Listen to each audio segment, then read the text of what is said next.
今仔日是国庆连假上尾天，透早这高速公路就北的车道真济，尤其是国道5号。也若是天气今仔日是真稳定，扫落来这礼拜拢会真好天真热。气象署是预估爱到19后礼拜东北季风来，才会明显变较凉。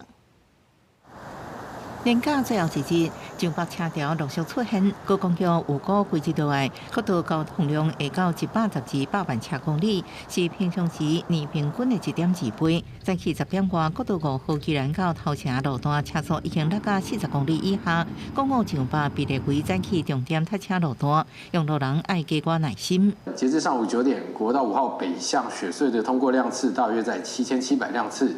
跟112年同期相较而言，是有微幅的增加。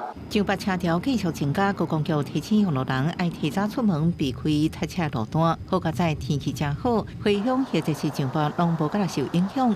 气象署预估未来一礼拜秋后热会继续发挥，中昼过后可能有一寡零散落雨，不过拢未伤过明显。上关温34到35度，一直到19度，入秋了后较明显的降温。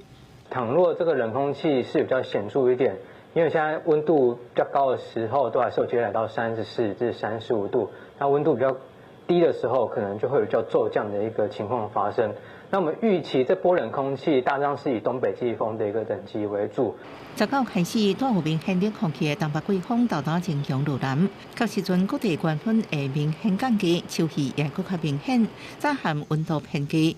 另外，到10月底，海面上是不是还有热带扰动发展，甚至甲东北季风产生强反效应？目前还阁继续观察。